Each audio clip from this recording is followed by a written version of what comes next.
আসসালামু আলাইকুম ওয়া রাহমাতুল্লাহি ওয়া বারাকাতুহু।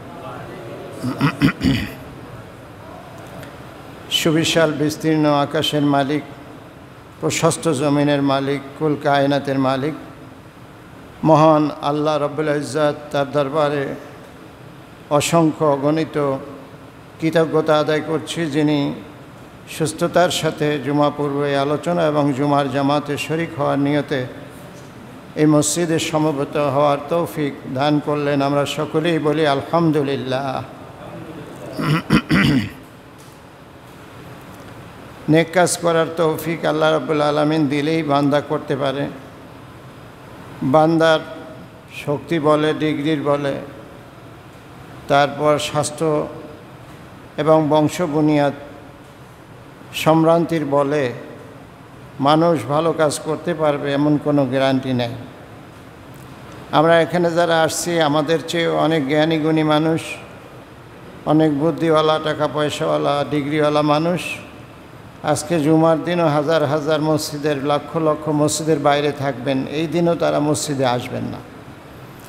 অথচ তারা আমাদের চেয়েও বুদ্ধিমান, হয়তোবা আমাদের চেয়েও ডিগ্রিওয়ালা, আমাদের চেয়েও সামর্থ্যবান, সম্পদওয়ালা, মালওয়ালা মানুষ।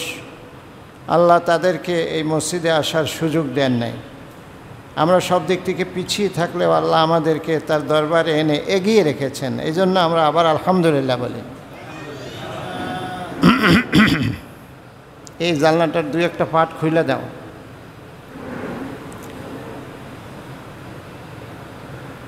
আল্লাহ রাব্বুল আলামিন আমাদেরকে তার স্মরণ করার মতো, তার পরিচয় জানার মতো নিয়ামত যে দিলেন, এর মূল্য দিয়ে এই নিয়ামত ক্রয় করা আমাদের পক্ষে সম্ভব না। একান্তই আল্লাহর মেহেরবানি বলে আমরা এখানে আসছি। আমাদের দায়িত্ব হলো, আমরা যারা দুনিয়ায় বেঁচে আছি আমাদের দায়িত্ব হলো আমলে সালেহ করা, নেক আমল করা। ঈমান আনার পর সর্বপ্রথম দায়িত্ব হলো আমলে সালেহ বা নেক আমল, ভালো কাজ, সৎকর্ম করা। ঈমানের পরে সর্বপ্রথম কাজ হলো সৎ আমল করা, নেক আমল করা, ভালো আমল করা। এখন এই ভালো আমল এটা কী জিনিস? ভালো আমলটা কী জিনিস যা আমরা করব? ভালো আমল হচ্ছে যেই আমল আল্লাহর পক্ষ নবী নিয়ে আসছেন সেটাই ভালো আমল, নেক আমল, আমলের সালেহ, সৎকর্ম। এখন নবী আল্লাহর পক্ষ থেকে যা নিয়ে আসছেন তা ভালো আমল। আমাদের জিন্দিগিতে যে সমস্ত কর্ম আছে, একজন মানুষ তার জামানায় বসবাসের জন্য, আমার জামানায় আমি বসবাসের জন্য যতগুলি লাইন, পথ, পদ্ধতি আছে, সবগুলি লাইনে আল্লাহ রাসূল যা নিয়ে আসছে সেইটা অনুযায়ী আমার জিন্দিগিতে, আমার সময়ে আমি চলব, এইটাই আমলে চলে, এইটাই আমলে চলে। সৎকর্ম, ভালো কাজ। সৎকর্ম এবং ভালো কাজের আলাদা কোনো লিস্টি দেওয়ার দরকার নাই, আলাদা কোনো লিস্টি দেওয়ার দরকার নাই। সৎকর্ম এবং ভালো কর্ম সেইগুলি আমরা দুনিয়াতে জীবন থেকে, সূচনা থেকে শুরু করে মৃত্যু পর্যন্ত যা কিছু আমরা করি সেগুলি আল্লাহ রাসূল এবং আল্লাহর অনুমোদন মতো করলে সেটারই ভালো কাজ করে। সেটাকে কি বলে? আমলে সালেহ বলে। যারা এই আমলে সালেহ করবে তাদের কোনো ক্ষতির কোনো সম্ভাবনা নাই। আর আমলে সালেহ ছাড়া যা আছে সবগুলো হয়তো ক্ষতির কারণ। আমলে সালেহ ছাড়া আর যত কাজ আছে, আমাদের দুনিয়ার কাজ দুই ধরনের হতে পারে, হয় ভালো কাজ আর না হয় মন্দ কাজ, এর বাইরে কিছু নাই। হয় ভালো কাজ আর না হয় মন্দ কাজ। হয় অনুমোদিত কাজ আর না হয় অননুমোদিত কাজ, এর বাইরে আর কোনো কাজ নাই। অনুমোদনপ্রাপ্ত কাজ, অনুমতি কোন কাজ আছে? যেগুলি আল্লাহর নবী নিয়ে আসছে, আল্লাহর হুকুম নবী নিয়ে আসছে, সেগুলি অনুমতিওয়ালা কাজ। এগুলি হলো সৎকর্ম, নেক আমল, আমলে চলে। আর নবী যা নিয়ে আসেন নাই, দুনিয়াতে আছে কিন্তু নবী ওইভাবে নিয়ে আসেন নাই, ওটার সমাধান, সেই কাজটা যদি আমরা করি তাহলে এটা হলো অসৎকর্ম, আমলে চলে না, অসৎকর্ম। সেটার রূপটা যদি এবাদতের মতো হয় তাও এটা হলো আকাম। দেখতে যদি এবাদতের মতো হয় কিন্তু নবী অনুমোদন করে নাই, তাহলে এইটার আমলে সালে বলে না, এটার অসৎকর্ম বলে। ইমানদার বিশ্বাস করে যে এটাকে অসৎকর্ম বলে। আমরা এই জামানায় বাস করি, আমাদের নিয়ে আমরা বিচার করি। যেই জামানায় যারা আছে ওই জামানায় রাসূলের অনুমোদিত কাজগুলি হলো আমলে সালে। আমরা এই জামানায় আছি, আমাদের জামানায় যেই যেই কাজ আছে এখন, একটা যুগ ছিল ইতিপূর্বে, তারও আগে যুগ ছিল, তারও আগে যুগ ছিল,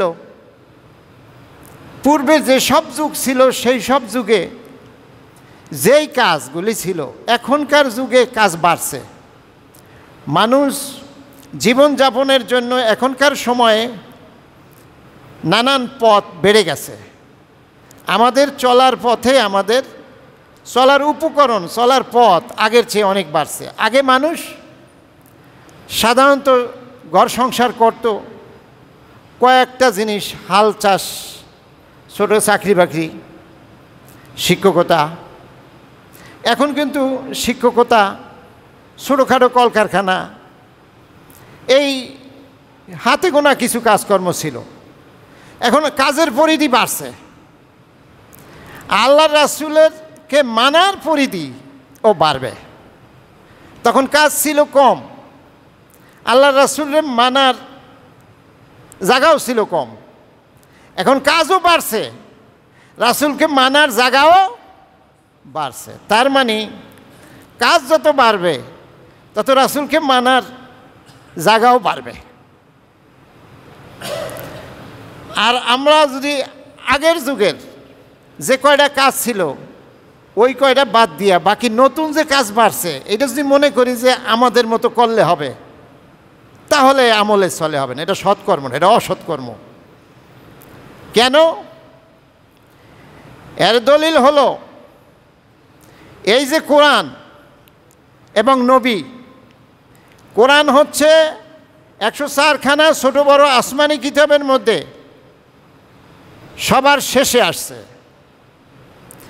নবীজির কাছে কোরআন অবতীর্ণ এবং নাজিল হওয়ার পর থেকে কিয়ামত পর্যন্ত এই কোরআনের আইন ও বিধান চলবে, আর কোনো কিতাব আসবে না।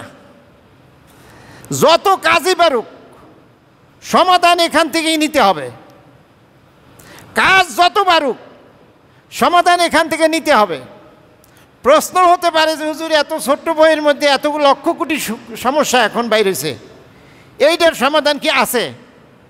আল্লাহ বলছেন যে আছে, তিবিয়ানুল লিকুল্লি শাই, কিয়ামত পর্যন্ত এই কিতাব হলো সব সমস্যার সমাধান, সব সমস্যার।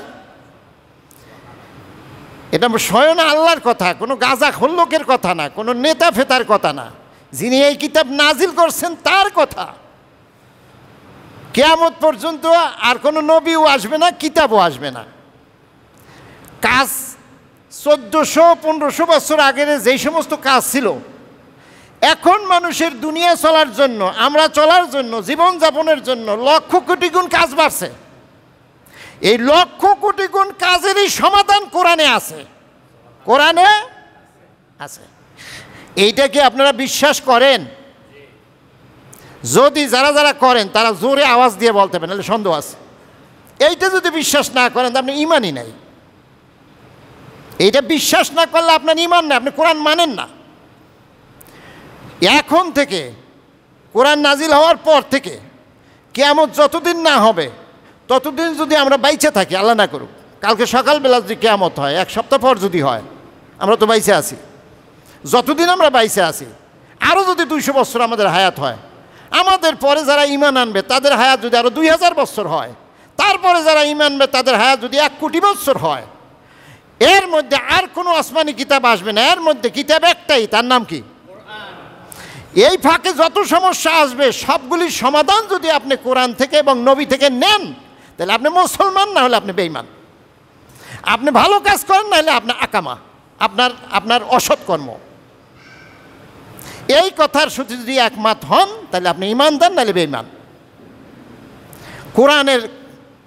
কোরআন যেখানে নিজে বলতেছে তিবিয়ানুল লিকুল্লি শাই, আমার মধ্যে তোমার জীবনের সব কিছু সমস্যার সমাধান আছে, কোরআন নিজে বলতেছে।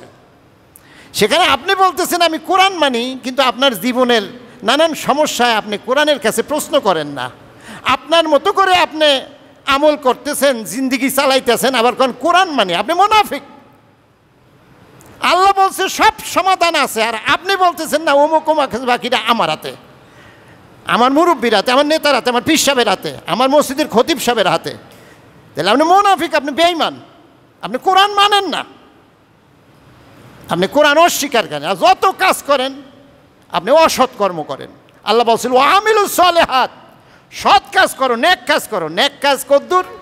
জীবনের গতি, জীবনের পথ যত, নেক কাজও হবে তত। আর অসৎ কাজ কত? জীবনের পথ যত, এখানে আল্লাহ এবং তার রাসূলকে মাইনা না করলে ততই অসৎ। যতগুলি পথ আছে সবগুলি পথ আল্লাহ এবং রাসূলের হুকুম অনুযায়ী, অর্থাৎ কোরআন অনুযায়ী করলে সেটা সৎ কাজ। আর যতগুলি পথ আছে সেই পথ যদি আল্লাহ এবং রাসূল বিশেষ করে কোরআন অনুযায়ী না করে, তাহলে সেটা অসৎ কাজ। সৎ কাজ কোনটা, অসৎ কাজ কোনটা, আমরা কি বুঝতে পারছি? যদি বুঝতে পারি তাহলে আল্লাহু আকবার জোরে বলি। বিশেষ করে আল্লাহু আকবার বলবেন। একটু বাইরে এখন একটু ঠান্ডা ঠান্ডা ভাব, ভিতরে ফ্যান আছে, গরমেরও একটা আমেজ, কেমন জানি গুমট ভাব, ঘুম ভাব।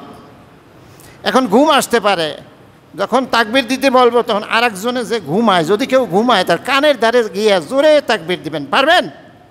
বলেন আল্লাহু আকবার। ঘুমও যাইব, সওয়াব হইব। চিন্তা মনটা সতেজ হয়ে উঠবে। আপনি যদি মরা থাকেন, আমার কথা বুঝবেন কি? আপনার এদিকে যদি অ্যাট্রাকশন না থাকে, মনোযোগ না থাকে, তাহলে আপনি বুঝবেন কি কইরা? আপনার মন তো সজাগ রাখতে হবে। আর সজাগ রাখার জন্য আরেকটা তাকবীর দেন, আল্লাহু আকবার। তাহলে বুঝেন সৎ কাজ কি আর অসৎ কাজ কি, এটা বুঝা যান। সৎ কাজ হইল জীবনের সব জায়গায় আল্লাহ এবং রাসূল যা বলছে সেই অনুযায়ী চলা লাগবে। অন্তত বিশ্বাস করে চেষ্টা করতে হবে। মানবিক দুর্বলতা থাকতে পারে, হয়তোবা মানুষ হিসাবে সব আমরা পারবো না, কিন্তু বিশ্বাসটা পুরাপুরি লাগবে যে সব জায়গায় আল্লাহরে মানতে হবে, সব জায়গায় রাসূলকে মানতে হবে। আমি এই কথা বারবার বলি এই মসজিদে, এই জন্য বলি যে আমাদের রোগ, এই জাতির রোগটা এই জায়গার মধ্যে। কয় কোরআন মানে, আসলে কিছু মানে না, ছাতাও না, খালি কোরআন তেলাওয়াত করে, মানে না। সুললিত কণ্ঠে তেলাওয়াত করে, এমন তেলাওয়াত করে যে মানুষের চোখ দিয়ে পানি বাইরেই পড়ে, কণ্ঠ এত সুন্দর, আসলে মানে না। খতমও করে রোজার মাসে, মানে না। ইমামের পিছু ওয়াদা করে, কিন্তু আসলে মানে না। এটা এক কাট্টা মুনাফিক। আমি গত জুমায় বলছি, আজকেও বলি, মুনাফিক কি মুসলমান থেকে থাকে না অন্য ধর্ম থেকে হয়? মুনাফিক হয় মুসলমানদের ভিতরে। আপনি যদি মুনাফিক খুঁজতে চান তাহলে মুসলমান, ইহুদিদের মধ্যে কোনো মুনাফিক পাবেন না, কারণ ইহুদিদের যেহেতু ইহুদি, এর মুনাফিক হওয়ার সম্ভাবনা নাই। যে খ্রিস্টান, সে খ্রিস্টান হয়, ওখানে মুনাফিক হওয়ার সম্ভাবনা। কিন্তু মুনাফিক খুঁজতে হলে মুসলমানের মধ্যে খুঁজতে হবে। আমি তো কোরআন হাদিসের আয়নায় দেখি, শাহ ওলিউল্লাহ দেহলভী রহমতুল্লাহ আলাইহি সম্ভবত দিল্লির এই যে মহাসড়কে একটা রুমাল মাথায় দিয়ে হাঁটতেছে। দিল্লির মহাসড়কে রুমাল মাথায় দিয়ে হাঁটে, আর দেখে যে শুয়ার, গাদা, বিড়াল এর চেহারা। মানুষ নাই, 2-4 মানুষ কতক্ষণ পরপর তার চোখে পড়ে। গাদা, বিড়াল, শূকর ইত্যাদি। অর্থাৎ যার আমল যেরকম সেরকম চেহারা উনি দেখতে পায়। আল্লাহ পাক কিছু লোককে বিশেষ কিছু ক্ষমতা দিচ্ছে, কখনো কখনো আল্লাহ তাদের থেকে কারামত বিশেষ কিছু ঘটনা ঘটায় যা অন্যরাও টের পায় না, নিজেও টের পায় না। উনি যেটা দেখবে হয়তো বা 2 মিনিট আগে উনি নিজেও জানে না, এটা ওনার হাতেও না, এটা মালিক দেখায়। কে দেখায়? দেব কেউ বানর, কেউ কুকুর, কেউ গাধা, খুব অল্প সংখ্যক মানুষের চেহারা দিল্লির রাস্তায় উনি দেখতে পাইতেছে। শুক্রবার দিন টুপি মাথায় দিয়ে জুমার নামাজে লক্ষ লক্ষ মানুষ ঢাকা শহরে আসবে, আপনি কি মনে করছেন সব মুসলমান? বাইরে গিয়ে বলতেও পারেন যে জয়নববাগের ইমাম সাহেব এখন সবাই অমুসলমান বানাই এলাইতেছে, এই মশলাও বাইর করতে পারেন। ইউটিউবের যুগ না, এই লাগাইছেও তো হেন একটা ভাইরাল করে দিতে পারে যে জয়নববাগের ইমাম সাহেব এখন মুসলমানরে কাফের বানায়, মুনাফিক বানায়। আমি কোনো মুসলমানরে কাফের এবং মুনাফিক বানাই না, আমি কাফের এবং মুনাফিকরেই মুনাফিক বলি। আমার কথাই না, আল্লাহ এবং তার রাসূলের কথা। ইজা ওয়াদা আখলাফা, ওয়াদা করলে যারা ভঙ্গ করে তারা মুনাফিক। ওয়াইজা তুমি না খানা, যখন আমানত রাখা হয় তখন যে খেয়ানত করে। আমানত রাখলে খেয়ানত করে। মানুষের ধারণা আমানত হইল শুধুমাত্র একজনে টাকা পয়সা নিয়ে কারো কাছে থুইয়া দিছে, এই বুঝি আমানত। এটা ভুল ধারণা। আমানত অসংখ্য, আমানত এক একজনের এক এক রকম। আমার আমানত কি জানেন? আমার কাছে আল্লাহ কি আমানত রাখছে? আমি যতদিন এখানে খুতবা দেব ততদিন কাছে আল্লাহ পাক আমাকে সত্য কথা বলার আমানত রাখছে। কি রাখছে? এটা আপনাদের কাছে ডেলিভারি করে দেওয়া, এটা আমার আমানত রক্ষা। আপনার আমানত আর আমার আমানত এক না। আমার আমানত হলো সত্য কথাটা স্পষ্ট করে বলে দেওয়া, এটা আমি আমানত রক্ষা করলাম। আর যদি আমি না বলি আমানতের খেয়ানত করলাম, অন্তত আর 2টা গুণ থাকলে ওই আমানতের খেয়ানত করার কারণে 3 ভাগের 1 ভাগ মুনাফিক আমি নিজেও। মিথ্যা, এটা মুনাফিকের আলামত। মিথ্যা শুধু কি, আমি কোনো জিনিস আমাকে দিল, আমি সেটা অস্বীকার করলাম যে না তুমি আমারে দেও নাই, এইটা শুধু মিথ্যা না। মিথ্যা অসংখ্য বিষয় আছে। আমার মিথ্যা কোনটা? আমাকে দিয়ে আমি বলতেছি আমার মিথ্যা কোনটা? আমার মিথ্যা হলো সত্য গোপন করা। আমি মুখে কোনো মিথ্যা বলি নাই, সত্যটা শুধু গোপন করছি। যা বলা দরকার ছিল তা বলি নাই। আমি বুঝছি কিন্তু বলার দরকার ছিল আমি বলি নাই। আমি মৃত্যুকে পর্যায়ে পড়ি। ওয়াইজা ওয়াদা আখলাফা, যখন ওয়াদা করি তখন আমরা খেলাপ করি। আমরা তো মূলত ওয়াদাই করি, আমাদের অভ্যাস এমন হয়ে গেছে ওয়াদাই করি ভঙ্গ করার জন্য। এমন হয়েছে যে ওয়াদাটাই করি আমরা ভঙ্গ করার জন্য। ভাই বুধবার সকালবেলা অমুক জায়গায় থাকবে, আমি আইতেছি। বুধবার গিয়ে বৃহস্পতিবার, শুক্রবার, শনিবারও খবর নেই। অথচ এই ওয়াদা রক্ষা করা কিন্তু মোমেনের একটা লক্ষণ, আর ওয়াদা ভঙ্গ করাটা হলো মুনাফিকের লক্ষণ। মোমেন আর মুনাফিকের সাইজ আছে, সব এক সাইজের মুনাফিক না। ছোট সাইজের মুনাফিক, মিডিয়াম সাইজের মুনাফিক, কিং সাইজের মুনাফিক। ছোট সাইজের মুনাফিক হলো আমাদের মতো মুনাফিকি যারা করে, সাধারণ মানুষ। আর সমাজের মেম্বার, চেয়ারম্যান, এমপি যারা আছে, মিনিস্টার, এরা যে ওয়াদা ভঙ্গ করে জাতির সাথে, এটা হলো এমপি পর্যন্ত, এটা হলো মিডিয়াম সাইজের মুনাফিকি। কিন্তু মুনাফিক ওই আমাদের মতো ছোট মুনাফিক চেহারা বড় মুনাফিক।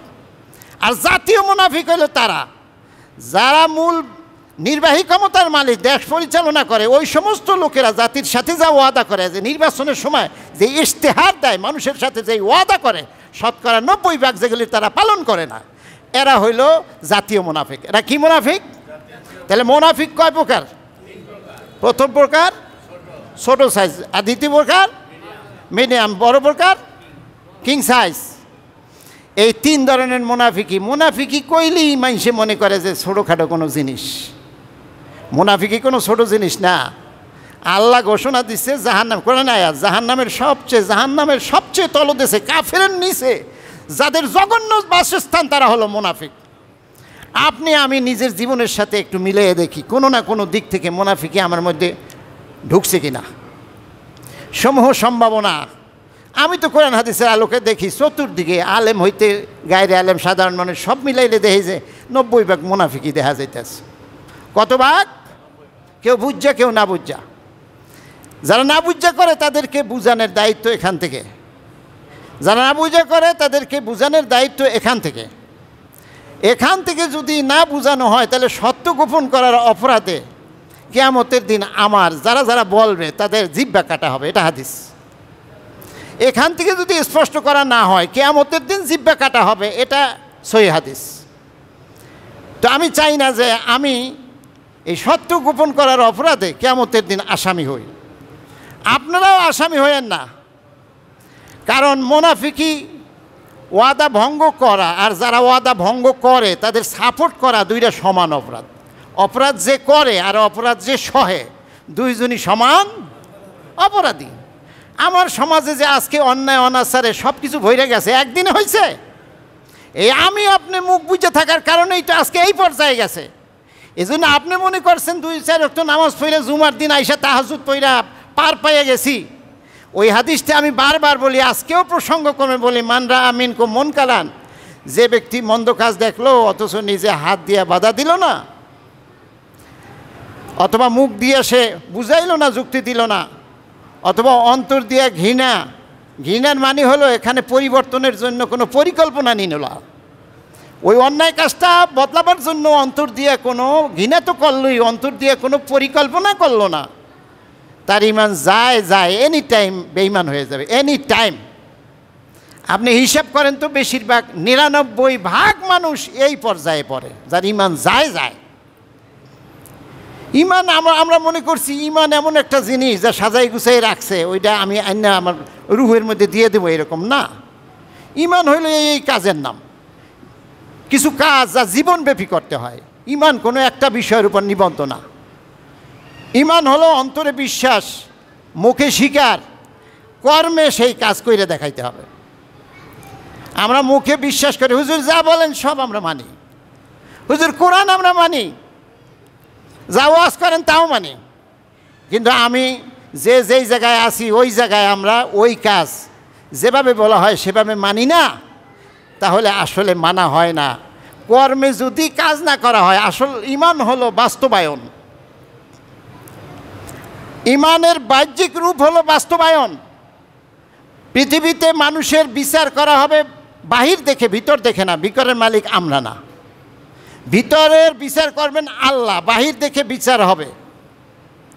তাহলে এই বাহিরটা আমাদের থাকতে হবে আল্লাহ এবং রাসূলের নির্দেশনার সাথে সামঞ্জস্যশীল মিল রেখে। এরপর যদি ভিতরে কেউ আলাদা থাকে সেজন্য আল্লাহই যথেষ্ট। কিন্তু দুনিয়াতে বাহিরে কেউ উল্টাপাল্টা করলে তার বিচার আমরা করব। তার বিচার করার জন্য আল্লাহ নির্দেশ দিয়েছে তার নবীকে। সম্মানিত হাজিরেন, আল্লাহু আকবার বলেন।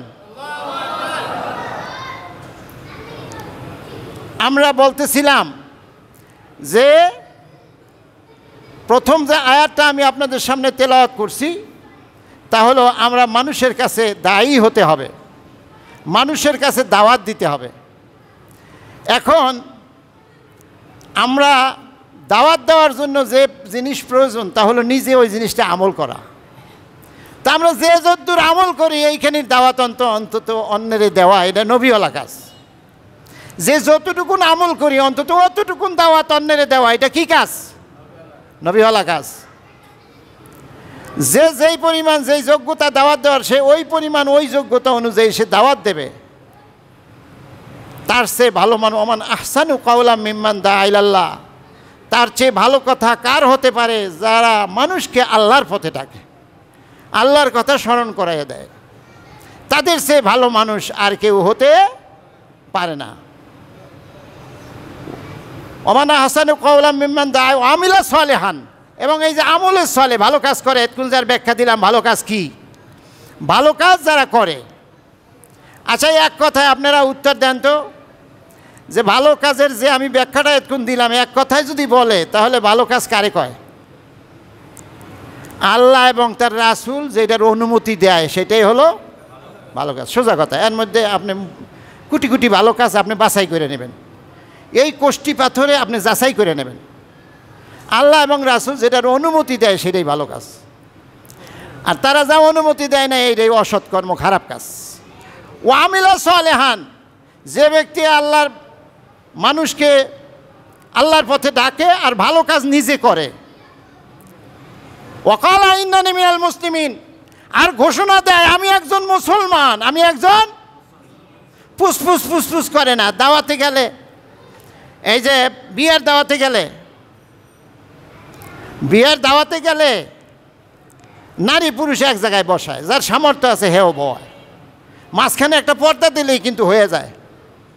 কোথাকার কোন ছেলে কোন মেয়ে অপরিচিত, অল্প বয়সের ছেলে মেয়ে এত পয়সা খরচ করছে, মাঝখানে একটা পর্দা দিয়ে 2 সাইডে ফ্যান দিয়ে দিলে হয়ে যায়। এত পয়সা খরচ, আর 500 টাকা বেশি করলে মাঝখানে একটা পর্দা দিলে, আর যদি ঘোষণা দিয়ে দেওয়া হয় আপনারা মহিলারা মহিলাদের সাইডে বসেন, পুরুষরা পুরুষদের সাইডে বসেন।